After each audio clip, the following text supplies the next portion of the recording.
Chapter number 15 का area के practice set 15.2 solve करेंगे। क्वेश्चन नंबर 1 है length of diagonals of rhombus are 15 centimetre and 24 centimetre, find its area. So यहाँ पे हमें जो गिवन है हम पहले वो नोट डाउन कर लेंगे। हमें यहाँ रोम्बस का एरिया फाइंड आउट करना है। सो जो हमारी गिवन वैल्यूज है, length of diagonals of rhombus are 15 centimetre and 24 centimetre और हमें एरिया फाइंड आउट करना है। सो इसका जो फॉर्मूला है, area of rhombus is equal to half into product of lengths of diagonals. Product means हमें दोनों जो लेंथ हमें दी गई है उसे ऐड करना होगा। सो हम अकॉर्डिंग टू फॉर्मूला यहाँ पर हम लिखेंगे हाफ इंटू प्रोडक्ट हमारा क्या है 15 एंड 24। सो 15 इनका मल्टीप्लाई करना पड़ेगा, 15 इंटू 24। सो यहाँ 2 से ये कैंसिल हो सकता है, 2 1 से 2, 2 2 से 4। सो हम यहाँ 15 को 12 से मल्टीप्लाई कर लेंगे।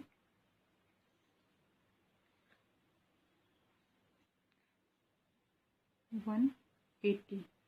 सो ये एरिया है तो इसकी यूनिट हो गई स्क्वायर। हमें सेंटीमीटर में वैल्यूज दी गई है इसलिए स्क्वायर सेंटीमीटर, अगर मीटर में दी जाएगी तो स्क्वायर मीटर होगा। तो यहाँ पर हम स्टेटमेंट लिख लेते हैं, area of rhombus is 180 square centimetre. Question number 2 में दिया गया है length of the diagonals of the rhombus are 16.5 centimetre and 14.2 centimetre, find its area. So जो गिवन वैल्यूज है हम लिख लेंगे वो लेंथ ऑफ डायगोनल्स आर, हमें जो वैल्यूज दी गई है 16.5 and 14.2 centimetre, area find out करना है। तो हमारा फॉर्मूला जैसे क्या है हमें पता है, area of rhombus is equal to half into product of length of diagonals. So half लिखेंगे और जो इनका लेंथ का प्रोडक्ट है मीन्स 16.5 इंटू 14.2। सो हम यहाँ इसे सॉल्व करेंगे तो इसका आंसर होगा 117.15 सेंटीमीटर स्क्वायर सेंटीमीटर। तो इसका स्टेटमेंट हम लिख लेते हैं, area of rhombus is 117.15 square centimetre. Question number 3 थोड़ा डिफिकल्ट है बट इसे हम ध्यान से पढ़ेंगे तो हमें इजीली हम सॉल्व कर सकते हैं। If perimeter of a rhombus is 100 centimetre and length of one diagonal is 48 centimetre, what is the area of the quadrilateral. So जो गिवन वैल्यूज है हम पहले वो नोट डाउन कर लेते हैं और हम एक रफ रोम्बस ड्रॉ करेंगे ताकि हम सॉल्व करते वक्त हमें इजी हो। जो गिवन वैल्यूज हम नोट डाउन कर लेंगे, perimeter of rhombus 100 centimetre and diagonal is 48 centimetre. Let the quadrilateral हमें जो दिया है हम उसे अज्यूम करेंगे rhombus ABCD, quadrilateral ABCD be a rhombus. So हमने यहाँ रफ डायग्राम ड्रॉ किया है और हमें यहाँ डायगोनल दिया है 48। तो हम AC जो हमारा एक डायगोनल है ये हम कंसीडर करेंगे, ये 48 सेंटीमीटर इसकी लेंथ। सो इसका जो हाफ होगा, क्योंकि ये diagonals of rhombus bisect each other, ये हम जानते हैं। सो ये दोनों सेम होंगे और यहाँ ये दो सेम होंगे। हमने सेंटर पॉइंट O अज्यूम किया है। सो अब ये हम देखेंगे diagonals AC and BD intersect at point O and perpendicular bisector each other. So at the point of O, perimeter of rhombus हमें पता है इसका फॉर्मूला 4 इंटू साइड्स, हमें पेरीमीटर दिया गया है क्वेश्चन में तो वो हम लिख लेंगे 100। पेरीमीटर हमें 100 दिया गया है, 4 इंटू साइड। तो इस फॉर्मूले से हम एक साइड फाइंड आउट कर लेंगे।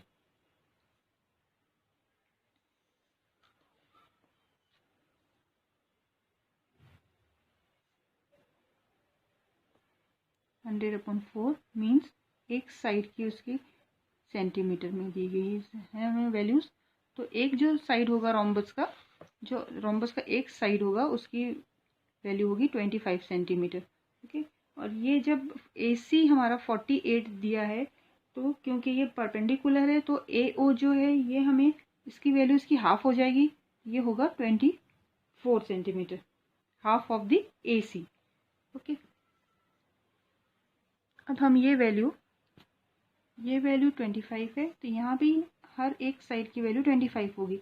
अब हम ये ट्राइंगल देखेंगे AOD, तो हमें एक साइड की वैल्यू 25 पता है, दूसरे साइड की 24 पता है, क्योंकि ये AC का हाफ होगा AO, इसलिए ये पता है। ये राइट एंगल ट्राइंगल है, सो ये यहाँ पर हम पाइथागोरस थ्योरम अप्लाई करेंगे और उसके थ्रू हम एक साइड की वैल्यू पता कर लेंगे। In triangle AOD, angle AOD is 90 degree. Using the Pythagoras theorem हम लेंगे लेंथ AD, जो ट्राइंगल AD है, आप डायग्राम में देख सकते हैं, AD square is equal to length of AC square plus length of DO square. So यहाँ पर AD हमारे पास 25 हमने फाइंड आउट किया था और यहाँ पर ये 24 है, AC हाफ है एंड DO है, यहाँ पर लेंथ DO फाइंड आउट करना है हमें, 24 का स्क्वायर DO। तो यहाँ पर हम इन सभी के स्क्वायर्स फाइंड आउट कर लेंगे। 25 का होगा 6, 25 और AO, सॉरी ये AC नहीं AO है, 24 का स्क्वायर होगा 576 प्लस DO हमें फाइंड आउट करना है। सो इज इक्वल टू के हम इस तरफ एक तरफ कर लेंगे,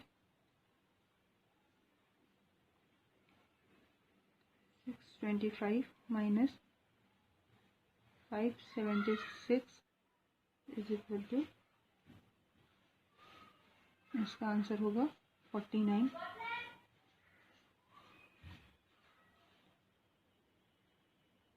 हम इनका रूट ले लेंगे, DO हो जाएगा, ये स्क्वायर हट जाएगा तो इसका हम होगा 7 7 से 49।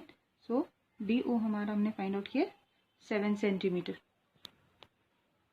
हमने DO जो फाइंड आउट किया है ये 7 सेंटीमीटर फाइंड आउट किया। सो जो DB है ये DO प्लस OB ही रहेगा, ये भी 7 सेंटीमीटर होगा। सो इन दोनों को ऐड करेंगे तो हमें DB हमें फाइंड आउट हम कर सकते हैं। DB is equal to DO plus OB means 7 दोनों 7 सेंटीमीटर है, तो ये हमारा हो जाएगा 14। तो हमें सेकेंड वैल्यू हमने फाइंड आउट की। अब इसका हमें एरिया फाइंड आउट करना है, तो एरिया का जो फॉर्मूला होता है, area of rhombus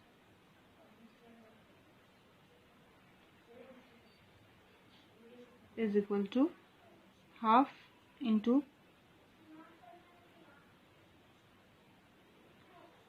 product of length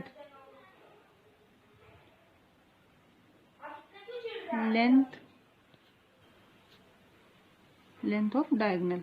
half हमें एक वैल्यू दी गई थी 48 दिया गया था एक डायगोनल की, दूसरे डायगोनल की वैल्यू हमने फाइंड आउट की है 14। सो इसे हम सॉल्व कर लेंगे, 2 से 14 कैंसिल होगा, 2 7 से 14, 48 इंटू 7, 48 इंटू 7 इसका आंसर आएगा 336। जो एरिया है तो स्क्वायर, सेंटीमीटर में वैल्यूज है तो सेंटीमीटर में हम लिखेंगे।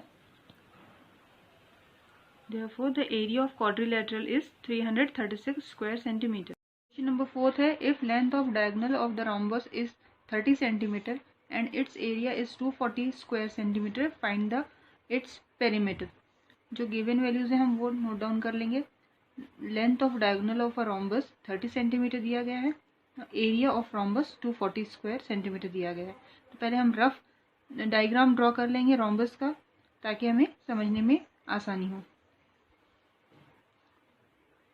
ये हमने डायगोनल ड्रॉ किया, ये रोम्बस ड्रॉ किया है, A B C ABCD, और जो इन यहाँ पर E पॉइंट है, ये इनका इंटरसेक्ट पॉइंट है डायगोनल्स का। तो इनकी जो इंफॉर्मेशन है वो हम नोट डाउन कर लेते हैं। Late the quadrilateral ABCD be a rhombus. Diagonal AC and BD intersect at point E. जो डायगोनल AC एंड BD है वो इंटरसेक्ट करते हैं एक दूसरे को पॉइंट E पर। They are perpendicular bisector of each other. So हमें यहाँ पर लेंथ ऑफ डायगोनल दिया है और एरिया दिया है, तो हम एरिया का फॉर्मूला यूज करेंगे। Area of rhombus is equal to half into product of length of diagonals. So यहाँ में एरिया जो है 240 है एंड हाफ इंटू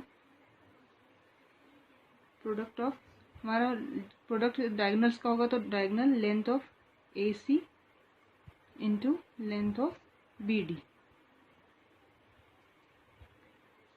यहाँ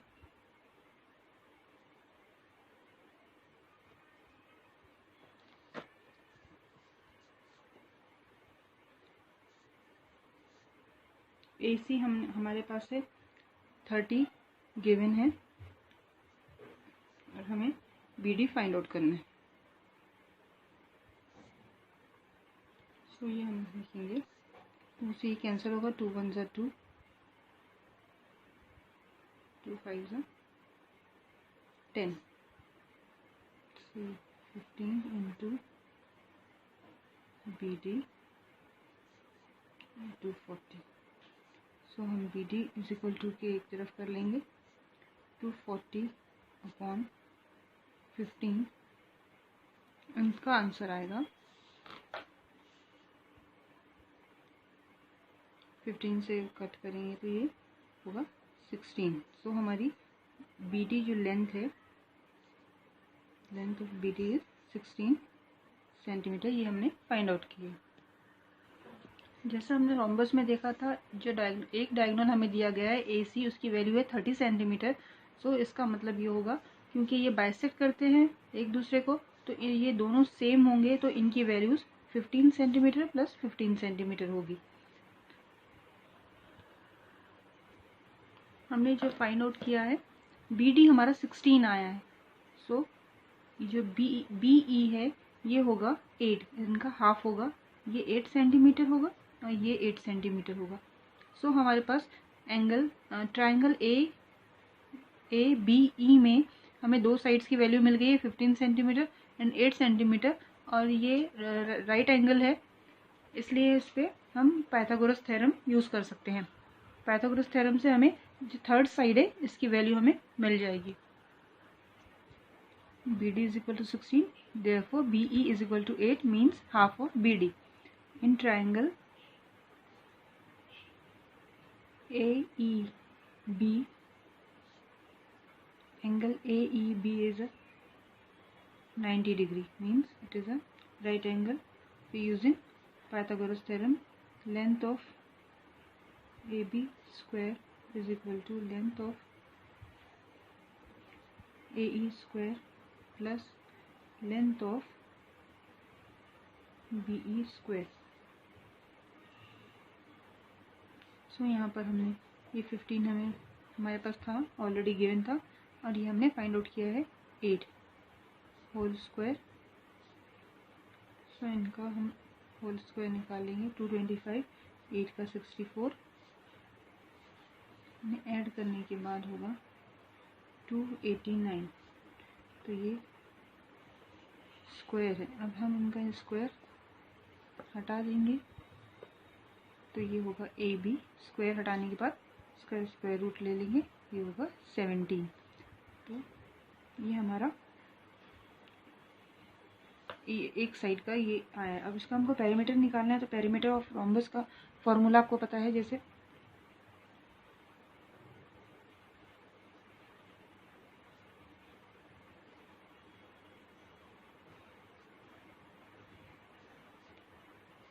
फोर इंटू साइड। सो हमें 4 साइड की वैल्यू मिली है 17 सो इसका होगा 68 सेंटीमीटर। हमें पेरीमीटर फाइंड आउट करने कहा गया था, तो इसका पेरीमीटर होगा 68। Perimeter of rhombus is 68 centimetre.